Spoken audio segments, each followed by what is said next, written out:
Hello and welcome to Naptellect, where you can learn as you drift off into a world of knowledge.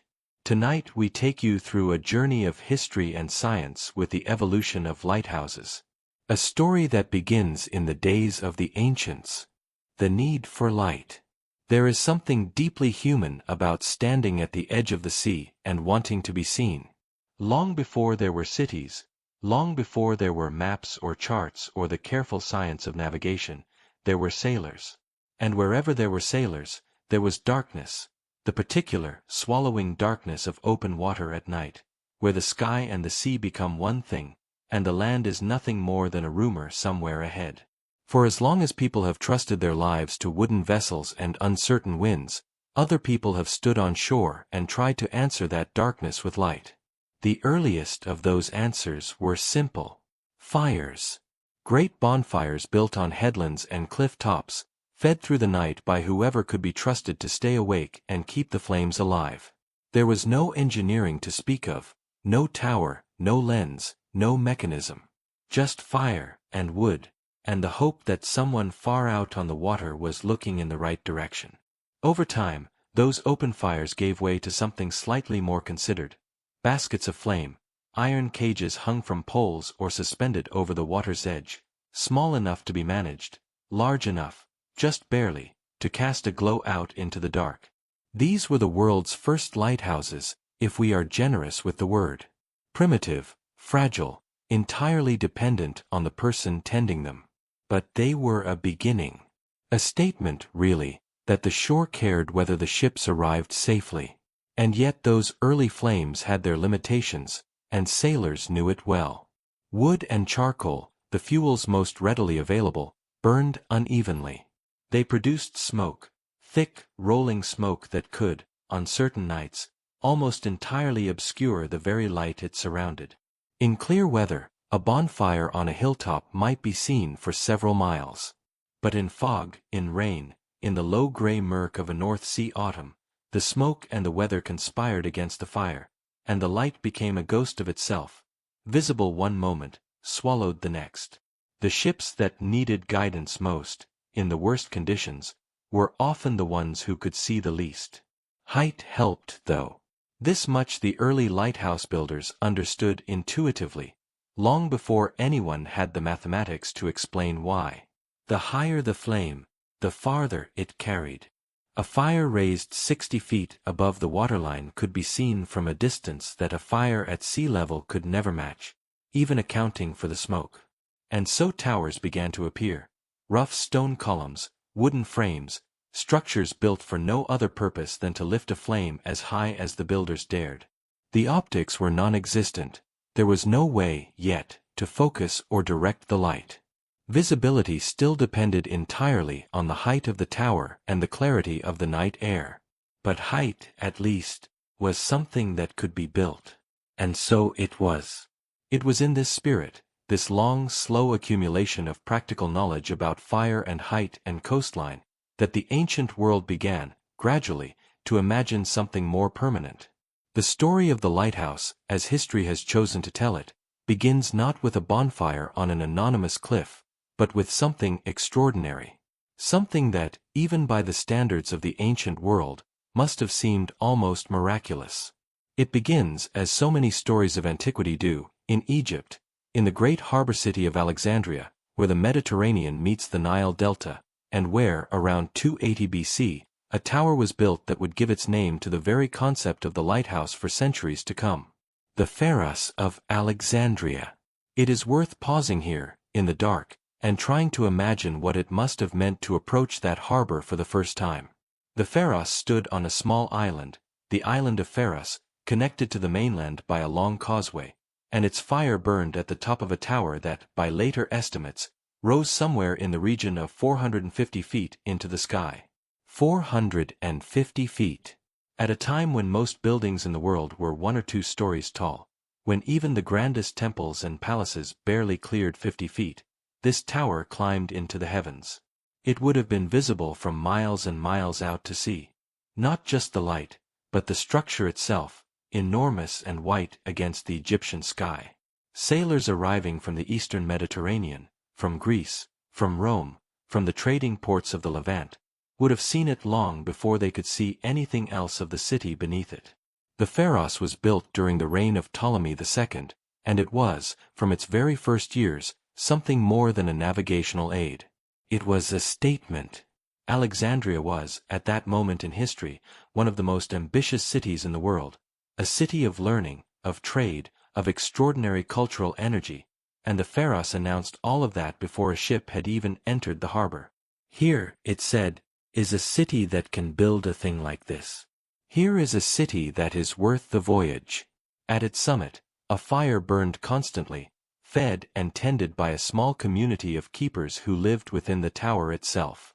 The exact mechanism of that fire has been lost to time, but there are accounts, some reliable, some less so, that suggest the builders understood, in some instinctive way, the principles of reflection. Polished surfaces, perhaps bronze mirrors, may have been used to direct the fire's light outward toward the sea, rather than letting it bleed in all directions uselessly. It was not a lens in any modern sense. The science of optics was still centuries away from anything that practical, but it hints at an awareness that raw flame alone was not enough. That light, to be useful, needed to be shaped. The Pharos stood for centuries. It survived earthquakes and the slow rearrangement of empires around it, though not without damage. And long after the tower itself had crumbled, the final remains disappearing beneath the harbor sometime in the 14th century, its name lived on. In French, a lighthouse is a phare. In Italian, a faro. In Spanish, a faro. In Portuguese, a farol. The word traveled across the Mediterranean and down through time, carried in a dozen languages, long after the building that inspired it had returned to the sea. There is something quietly remarkable about that. The way a single structure, built on a small island in ancient Egypt, left its name embedded in the languages of half the world. The Pharos did something else, too, something less visible but perhaps more lasting. It gave the lighthouse an idea of itself. Before the Pharos, a lighthouse, if you could call it that, was purely functional. A fire on a hill. A basket of flame at the harbor mouth. Necessary, yes, but barely more than a tool. The Pharos changed the conversation entirely. Here was a structure that was functional and symbolic at once. It guided ships, yes, but it also declared something about the city that built it, the civilization it belonged to, the ambitions it carried. It made clear that a lighthouse did not have to be a simple thing. It could be magnificent. It could be, as the ancient Greeks recognized when they compiled their list of the world's great wonders, one of the most astonishing things that human hands had ever made. That idea, that a lighthouse could be both practical and profound, both navigational aid and civic monument, would echo forward through centuries of lighthouse building. Long after the Pharos itself was gone, the builders of towers on rocky coastlines around the world were, in some sense, still answering its example. And there was one more layer to the story of these early towers. Not all of them were built purely for the sake of the sailor. In many places along the ancient world's coastlines, the structures that guided ships also watched over the sea for other reasons. A lighthouse tower raised high above a harbor offered something beyond its beacon, a vantage point. From its upper levels, a keeper, or a soldier, could see far out to sea. Could see what was coming, hours before it arrived. Many of these early towers served double duty, then, beacon by night, watchtower by day. The light that welcomed friendly vessels also watched for less friendly ones. Navigation and defense, folded together into the same stone walls. It is a reminder that the sea has always been both a road and a frontier, a pathway for trade, and a pathway for danger. The lighthouse stood at the edge of both, welcoming some things in, watching for others, burning through the night regardless. And so, from those first uncertain fires on unnamed headlands, to the great gleaming tower on the island of Pharos, the idea of the lighthouse had already begun its long journey through history, not just as a tool, but as a symbol of safety, of ambition, of the quiet, persistent human hope that light, raised high enough, can always be seen. From Rome to Revolution. When the Pharos of Alexandria was built, it stood alone in the world. Not just physically, on its small island in the harbor, but conceptually. There was nothing else quite like it. It was singular, extraordinary, a thing apart. But the ancient world was watching. And over the centuries that followed, the idea the Pharos represented, that a tower of fire could mark the edge of the land and guide ships safely home, began to spread outward from Alexandria along the trade routes of the Mediterranean, carried by merchants and sailors and the slow, steady expansion of empire. Rome, above all others, understood the value of lighthouses. The Romans were, among everything else they were, a practical people. They built roads because roads moved armies and goods. They built aqueducts because water sustained cities. And they built lighthouses because lighthouses kept ships moving, and ships were the arteries of an empire that stretched from the deserts of North Africa to the green, rainy edges of the known world. Where Roman trade went, Roman infrastructure followed. And Roman infrastructure, eventually, included light. One of the most striking examples of just how far that reach extended stands not in the Mediterranean at all, but on the southern coast of England, at Dover, on the white chalk cliffs that face the narrowest crossing of the Channel, where Britain and the continent come closest to each other. Here, inside the walls of Dover Castle, the remains of a Roman lighthouse still stand. They have stood for nearly 2,000 years. The structure is not complete. The upper sections are medieval rebuilding, added long after the Roman work beneath them, but the foundations, the lower courses of stone, the essential bones of the tower, are Roman. They were built, most likely, sometime in the 2nd century AD, at a moment when the Roman Empire was at or near its greatest extent, and when the crossing between Britain and Gaul was one of the busiest maritime routes in the Western world. To stand beside those stones today is to feel the distance that the lighthouse idea had already traveled by then. From the island of Pharos in the eastern Mediterranean, the concept had moved west and north, all the way to a clifftop in the gray English fog, carried on the back of an empire that never stopped building. The Roman lighthouse at Dover was not as tall as the Pharos, not as famous, not destined to have languages named after it. But it was a lighthouse, recognizably and deliberately, a tower built for the purpose of guiding ships, and its existence speaks to something important, that by the height of the Roman period, lighthouses were no longer extraordinary. They were expected. They were part of what a serious maritime civilization provided. And then there is the Tower of Hercules. If the Roman lighthouse at Dover is the empire's quiet northern outpost, the Tower of Hercules is something altogether more dramatic, a structure that feels, even now, like it belongs to an older and stranger world. It stands on a headland on the northwestern tip of Spain, at a place called a Coruña, jutting out into the Atlantic where the waters of the Bay of Biscay and the open ocean meet. The Romans built it, probably in the 1st or 2nd century AD, and named it in honor of Hercules, weaving into its origins the old myth that the hero himself had passed this way, that these wild Atlantic shores were connected, somehow, to the ancient heroic world.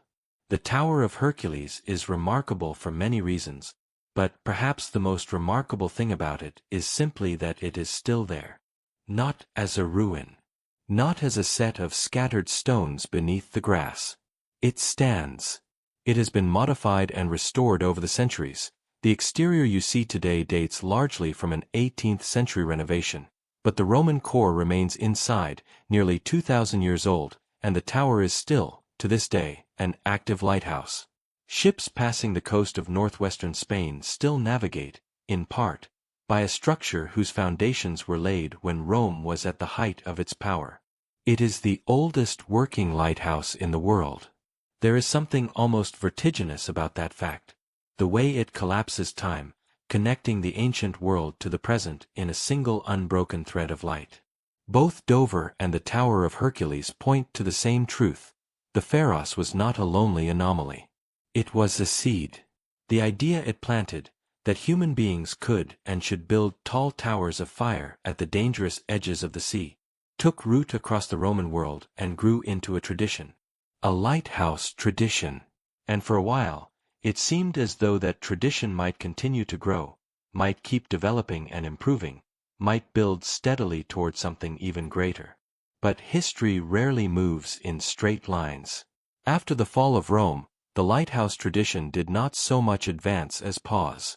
The great administrative networks that had maintained Roman lighthouses, funded their upkeep, and coordinated their placement along trade routes dissolved with the empire that had built them. Some towers fell into disuse. Others were repurposed, for defense, for habitation, for whatever local need was most pressing. The science of lighthouse design, such as it was, did not really progress. The basic formula remained what it had always been: build the tower tall, light the fire at the top, hope for the best. For many centuries after the Pharos, for more centuries, really, than it is quite comfortable to think about, lighthouse design stayed within that same simple framework. Tall towers, open fire, reflective aids where they could be managed, polished metal surfaces, stone walls whitewashed to catch and throw back the flame. These were the tools available, and they remained the tools in use. There were refinements here and there. Coal replaced wood in many places, burning cleaner and longer. Enclosed lantern rooms were gradually developed to protect the flame from wind and rain, but the underlying principle barely changed. A lighthouse was still, at its heart, a tall tower with a fire at the top. The same idea that had guided ships in the time of ancient Greece was still guiding them in the age of Shakespeare. And the Pharos itself? The tower that had started everything, that had burned for centuries and lent its name to a dozen languages? It was gone. Earthquakes, the slow, patient violence of the earth, had damaged it repeatedly over the centuries. The great tower shrank, floor by floor, as successive tremors brought down its upper sections. By the time of the medieval Arab travelers who wrote some of the last accounts of it, it was a shadow of what it had been, still standing, still recognizable, but diminished. And then, sometime in the 14th century, the sea took the last of it. The island of Pharos swallowed what remained. The lighthouse that had defined the very concept was gone, existing only in written descriptions, in legend, and in the names embedded in the languages of sailors and poets. But its fame, at least, endured. And that fame, the memory of what a great lighthouse could be, could mean, could achieve, continued to shape the way people thought about lighthouse building long after the structure itself had disappeared beneath the harbor waters. The Pharos had set a standard, even in its absence. It had shown the world what was possible. And the world, slowly and imperfectly, was still trying to match it. What was needed, though the people of those long intervening centuries could not quite have articulated it, was not a bigger tower. The tower was never really the problem. The problem was the light itself. Fire, even the best managed fire, is a diffuse and wasteful thing. It burns in all directions equally, sending most of its energy sideways and upward and down, into the tower walls, into the night sky, into the sea directly below. Only a fraction of its light travels in the direction where it is actually needed, outward, horizontally, across the surface of the water where ships are sailing. The rest is simply lost. For centuries, the answer to this inefficiency was brute force. Burn more fuel, build a bigger fire, raise the tower higher. But there was a limit to how high towers could be built and how much fuel could be carried up to their summits. Something fundamentally different was needed. Something that would take the light a flame produced and bend it, shape it, direct it, send it out across the water with precision rather than waste. The solution, when it finally came not from a builder or a sailor or a harbor master, but from a French physicist with a gift for understanding the way light behaves.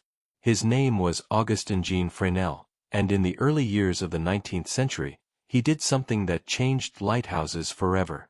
Fresnel was a mathematician and physicist working in France in the years after the Napoleonic Wars, at a time when the science of optics, the study of light and how it moves, was advancing rapidly. He had been thinking carefully about the problem of lighthouse illumination, which the French government had tasked him with solving, and he had arrived at an insight that was, in retrospect, almost elegantly obvious, though it had taken the world 2,000 years to reach it. The idea he proposed, in 1819, was a new kind of lens. Not the heavy, solid glass lenses that had been experimented with before, which were so thick and so massive that they absorbed and distorted much of the light they were supposed to focus.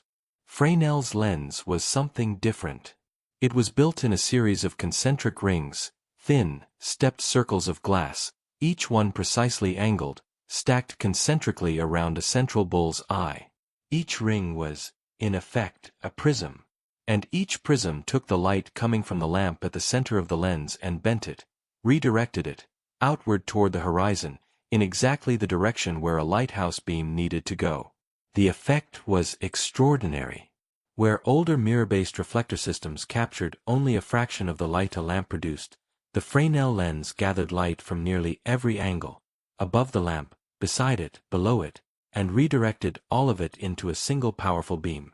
Light that would previously have been wasted, sent uselessly upward into the dark sky or downward into the lantern room floor, was now bent and focused and sent out across the sea.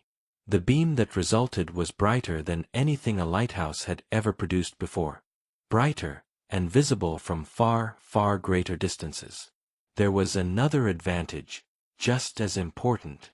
Because Fresnel's lens was built from thin rings of glass rather than a single solid piece, it was far lighter than any solid glass lens of comparable power could have been.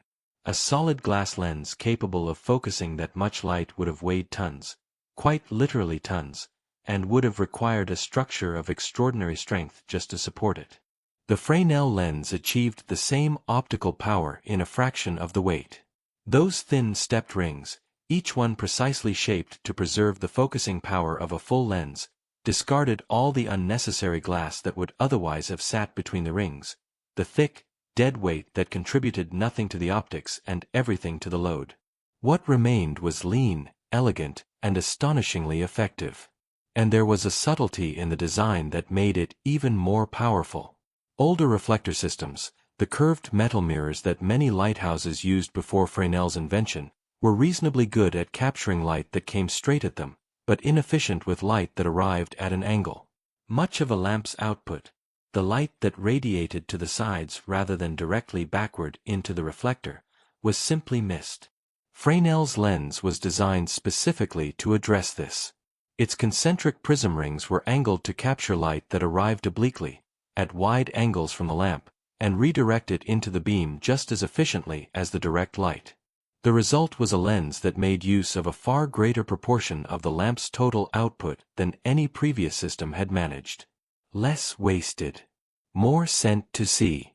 More visible to the sailor on the water who needed it most. It had taken 2,000 years, from the first bonfires on nameless headlands to the precision optics of a French physicist's drawing table, but the lighthouse had finally found its light. The Pharos had shown the world what a lighthouse could be. Fresnel had shown it what a lighthouse could see. Light. Perfected. To understand what Augustin-Jean Fresnel had actually invented, it helps to sit with the physics of it for a moment. Not in a complicated way, but in the quiet, almost meditative way that good ideas deserve when you finally have time to appreciate them. Light, as Fresnel understood it, does not simply travel in straight lines and bounce.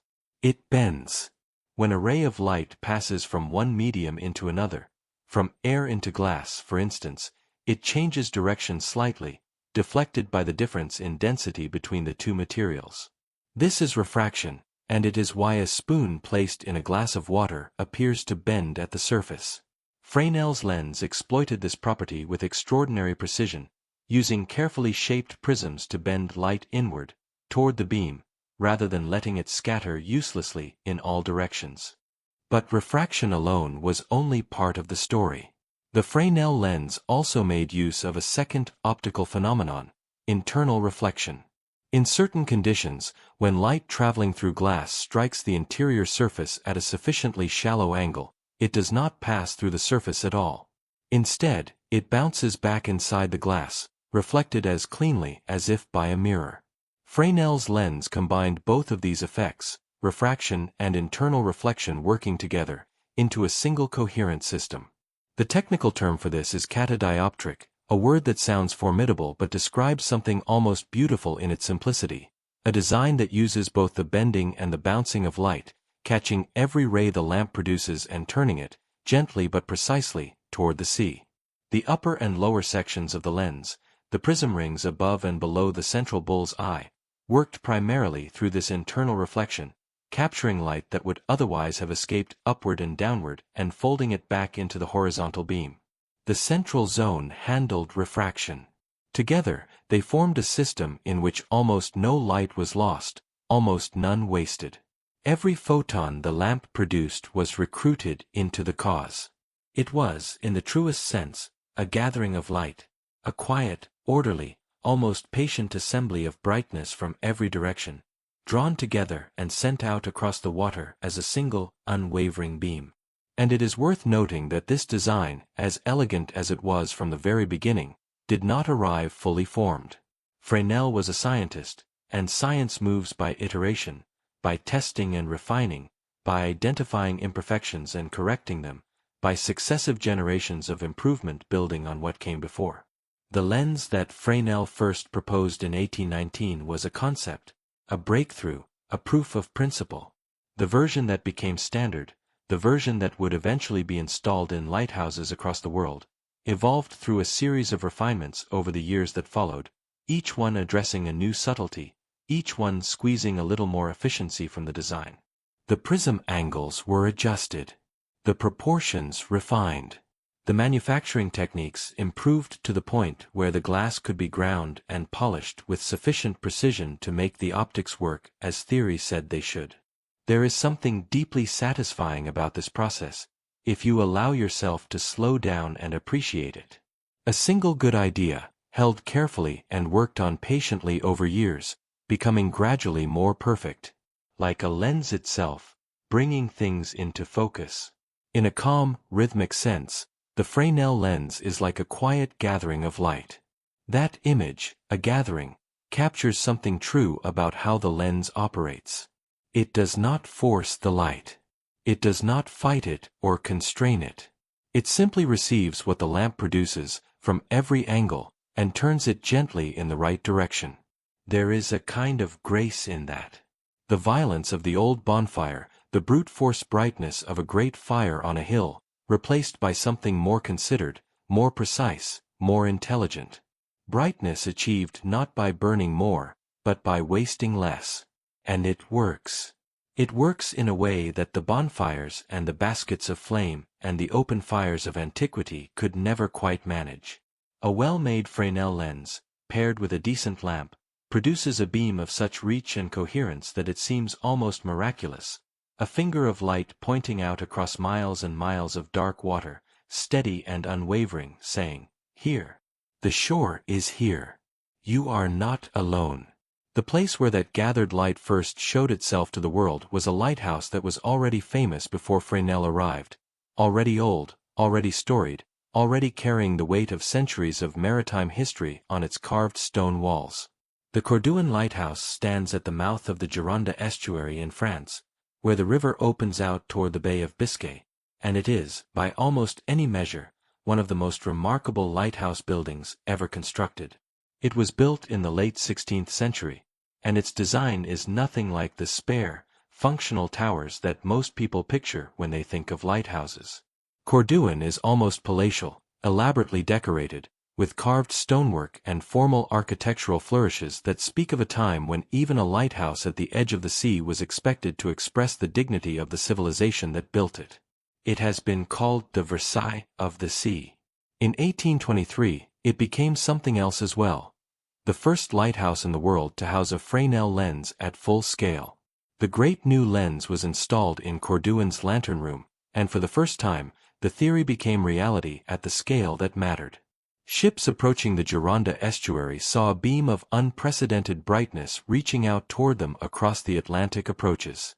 The light that had been designed on paper, refined in workshops, tested and adjusted and carefully verified, was now burning in the world, doing the thing it had been made to do. The results were not in any doubt. The Fresnel lens outperformed everything that had come before it so completely, so obviously, that the lighthouse authorities of France, and very quickly, the lighthouse authorities of other nations, understood that the future of lighthouse illumination had just been settled. Within decades, Fresnel lenses were being manufactured and installed in lighthouses across Europe, across North America, and eventually across the world.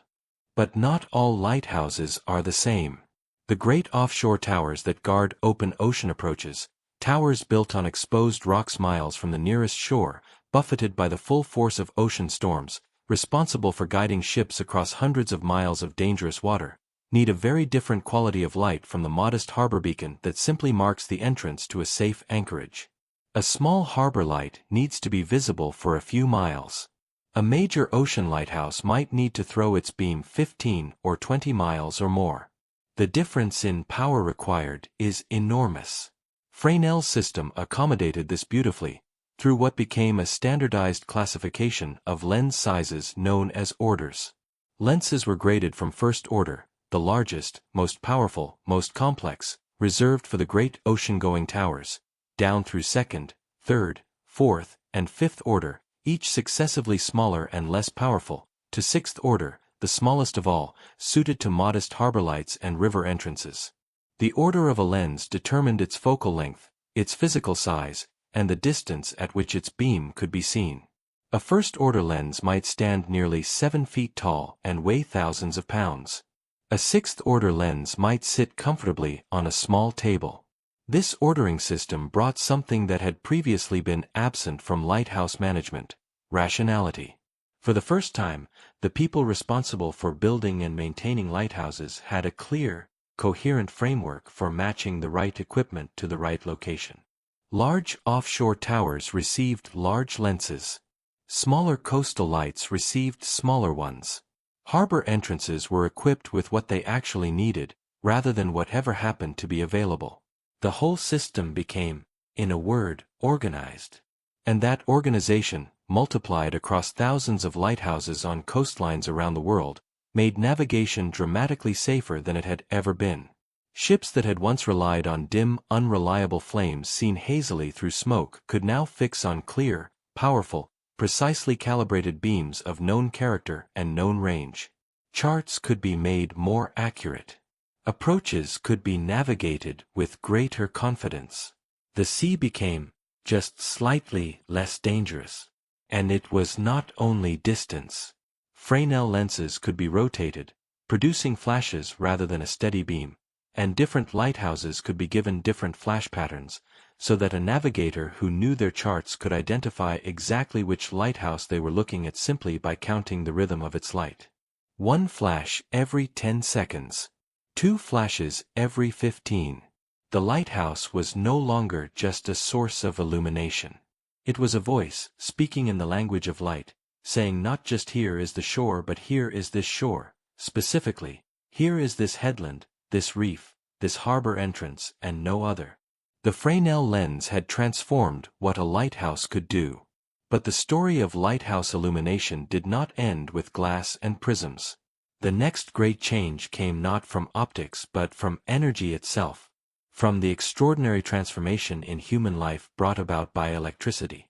In the second half of the 19th century, as electrical technology advanced from laboratory curiosity to practical application, lighthouse authorities began to ask the obvious question: what would happen if you replaced the oil lamp at the center of a Fresnel lens with an electric light? The answer, it turned out, was that you got something brighter, steadier, and more reliable than anything the oil era had been able to produce. The early electric arc lights were almost violent in their intensity, a blinding white light quite unlike the warm, slightly wavering glow of an oil flame. Directed through a Fresnel lens, an arc light produced a beam of formidable power, visible at distances that pushed the limits of what optics and atmosphere could sustain. Later, as incandescent bulbs replaced arc lights, and as the technology continued to improve, electric lighthouse beams became steadier still, consistent in a way that oil could never quite be, unaffected by the small variations in fuel supply and flame height that had always introduced a slight unpredictability into oil-burning lights. There were practical advantages too, beyond the quality of the light itself. Oil had to be carried up to the lantern room. In some towers, a long and laborious climb, repeated night after night, barrel after barrel. It had to be stored safely, kept dry, kept from spoiling. The wicks had to be trimmed, the burners cleaned, the whole apparatus of combustion maintained with constant attention. Electric systems reduced much of this burden. Once the generator was running and the wiring was in place, the light worked. It came on reliably. It burned steadily. It did not require the same intimate daily tending that a flame demanded. By the time the 20th century arrived, electric lighting had become standard in major lighthouses across the world. The oil lamp, the burning wick, the carefully tended flame that connected the modern lighthouse keeper to the ancient bonfire tender on the clifftop, all of it was passing into history. The light was getting brighter and steadier and more dependable with every passing decade. From the first uncertain bonfire on a nameless headland, through the great towers of Rome and the legendary Pharos of Alexandria, through centuries of patient waiting for the science to catch up with the need, through Fresnel's quiet revolution in glass and light, and now into the clean, unwavering brightness of electricity, the lighthouse was becoming something that its earliest builders could never have imagined. Something that worked almost perfectly. Something that almost never failed. Almost. Because the sea, as any sailor knows, has a way of testing almost. The light that tends itself. There is a particular kind of human dedication that the lighthouse, more than almost any other structure, has always demanded. Not the dramatic heroism of a single act, but something quieter and more relentless. The heroism of showing up, night after night, in all weathers, in all seasons, to do the same necessary thing. Trim the wick. Refill the oil. Wind the clockwork mechanism that kept the lens rotating. Watch the flame. Watch the weather. Watch the sea. And then, when morning came, do it all again in reverse, and sleep, and prepare to do it all once more when the sun went down. For as long as lighthouses had existed, they had required this. The Pharos of Alexandria had its community of keepers living within its walls. The Roman towers had their attendants. Every lighthouse ever built, from the simplest harbor beacon to the grandest ocean tower, had needed a human being, or several human beings, whose purpose was simply to be there, present and attentive, through the hours when the light was most needed and the sea was most dangerous. The lighthouse keeper was not a glamorous figure. The work was isolated, repetitive, and physically demanding. But it was also, in its own way, profound. These were the people who held the light. And for centuries, without them, it would simply have gone out. But technology, as it always does, eventually began to ask whether the human presence was strictly necessary. Whether the tasks that kept lighthouse keepers occupied through the long night watches might, with sufficient ingenuity, be handed over to machines. The earliest steps toward automation were modest, solutions to specific, practical problems rather than any grand reimagining of how lighthouses should work. One of the most elegant of these early solutions addressed a problem that had always attended oil-burning lights, the question of when to light them. Keepers had always made this judgment themselves, watching the sky as afternoon faded, deciding when the natural light had dimmed enough that the lighthouse beam needed to take over. It was a simple enough decision, but it required someone to be there to make it. The sun valve changed that. It was a beautifully simple device, a mechanism sensitive to the intensity of light falling on it, designed to open a valve and allow fuel to flow to the burner when daylight fell below a certain threshold, and to close it again when the sun returned. The lighthouse could, in effect, decide for itself when to switch on. No keeper required, at least for that one specific task. Timed mechanisms took the principle further, allowing the rhythmic rotation of the lens, the on-off cycling that produced the flashing patterns by which navigators identified individual lighthouses, to be driven by clockwork rather than by human effort. Wind the clock, and the light would keep its rhythm faithfully through the night, even if no one were watching. These were incremental changes. But their cumulative effect, over decades of development and refinement, was to steadily reduce the list of things that absolutely required a human being to be present. The lamp could light itself. The lens could rotate itself. The fuel supply could be managed, to a degree, automatically. Each task that passed from human hands to mechanical ones was one fewer reason to maintain a resident keeper at every lighthouse on the coast. It is worth pausing to consider what this meant for the people whose lives had been built around those tasks. Lighthouse keeping was not just a job, it was a way of life, often inherited within families, tied to specific places and specific towers. The keepers and their families lived in the lighthouse cottages, raised their children within sound of the sea, developed an intimate relationship with the particular character of their stretch of coast. When automation began to replace their work, it displaced not just a profession but an entire way of inhabiting the world. The cottages emptied.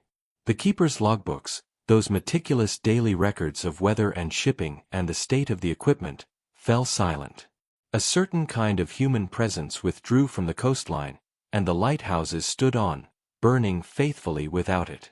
The rotating light patterns that automated mechanisms preserved and perpetuated were, by this point, one of the lighthouse system's most valuable features, worth understanding properly, because they represent one of the cleverest ideas in the whole long history of maritime navigation. A light that simply burns steadily is useful, but limited.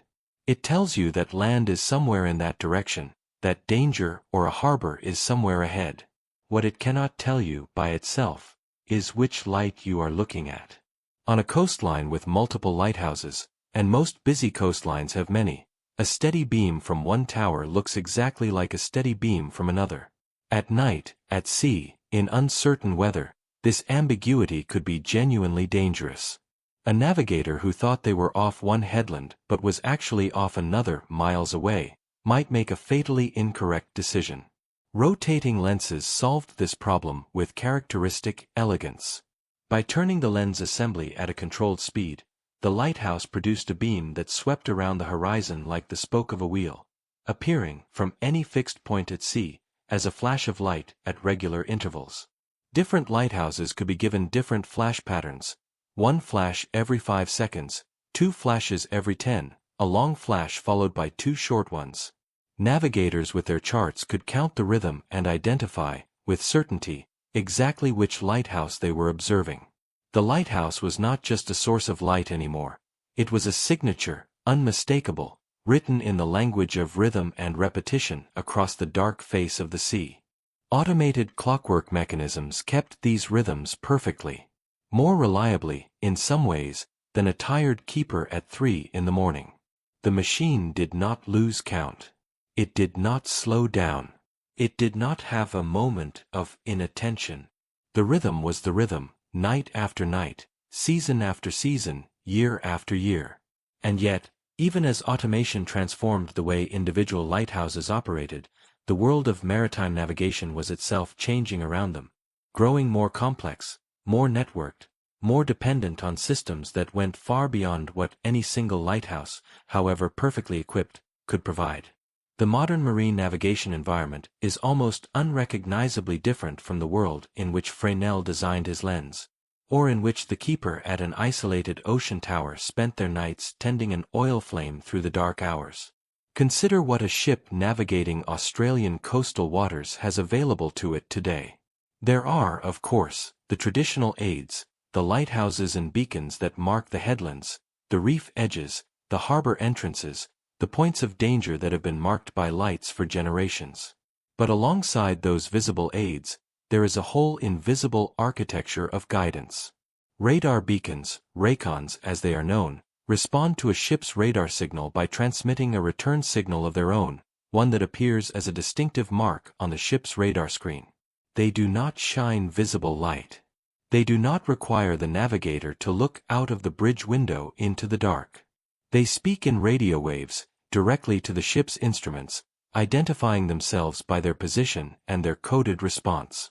A ship approaching a dangerous stretch of coast in thick fog, conditions under which even the brightest Fresnel lens is invisible, can still receive the raycon signal, still place itself precisely in relation to the hazard, still navigate safely. The invisible beacon is, in some ways, more reliable than the visible one. Then there are AIS aids, automatic identification system transponders attached to fixed navigation marks, broadcasting their position and identity continuously to any vessel with an AIS receiver.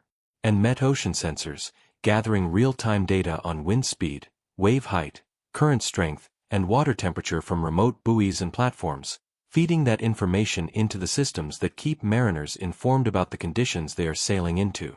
The modern Australian Marine Aid Network is not a collection of individual lights standing alone on headlands. It is a system, an interconnected, overlapping web of sensors and signals and transmitters, some visible, some invisible, some ancient in concept and some barely decades old, all working together toward the same purpose that the bonfire tender on the clifftop was working toward all those centuries ago. The shift that this represents is profound. Navigation has moved from something that depended entirely on constant human tending, the keeper at the lamp, the lookout at the bow, to something that is increasingly remote, networked, and machine-assisted. The guidance that was once delivered by a person, at considerable personal cost in isolation and labor, is now delivered by instruments that require only occasional maintenance, monitored from onshore, updated remotely, running on schedules and algorithms rather than on human watchfulness.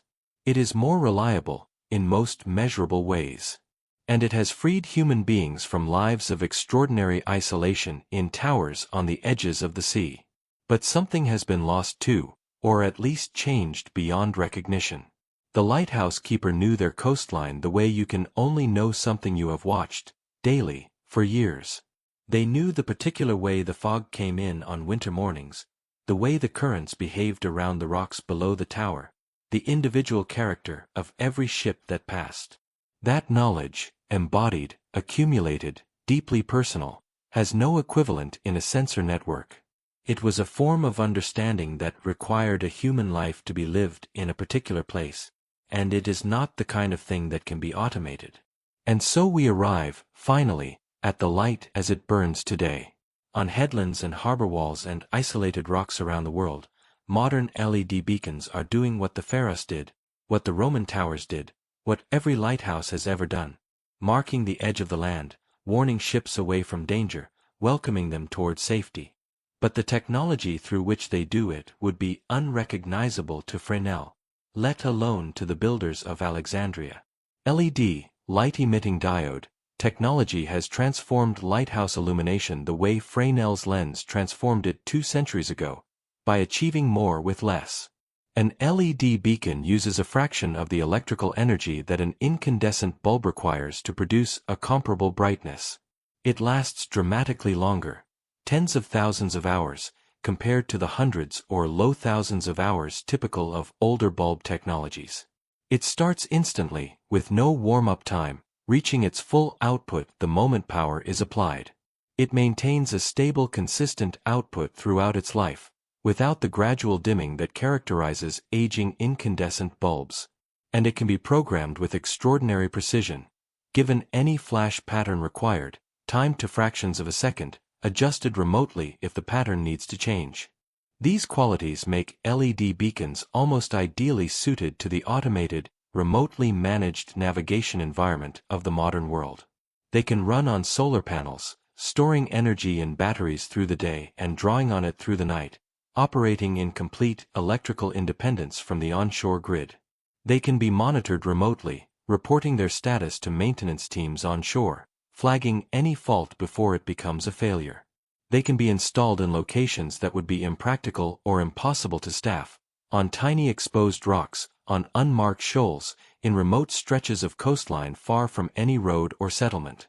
The light can go anywhere the hazard is, and it will keep burning, reliably and patiently, without anyone needing to be there.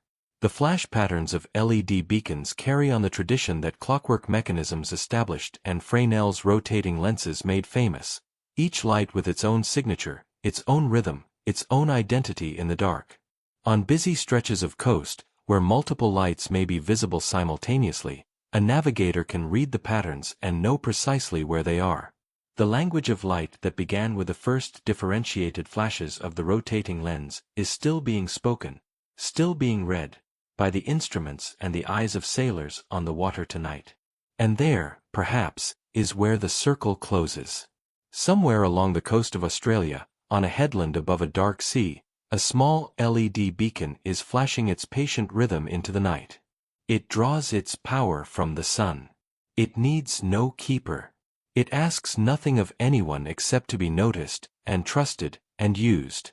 But its purpose, the thing it is for, the reason it was placed on that headland and given its particular flash, is the same purpose that drove the builders of the Pharos to raise their extraordinary tower on the island at Alexandria. The same purpose that kept Roman engineers laying stone in the grey northern fog above the Dover cliffs. The same purpose that sent Augustine Fresnel to his drawing table to think carefully about the behavior of light in glass. Tell the sailor where the shore is. Tell the ship where the danger lies. Say, across all that distance and all that darkness, here. We are here. You are not lost. The flame is gone. The keeper is gone. The oil and the wick and the clockwork mechanism and the great glass lens are gone, or going. But the light remains.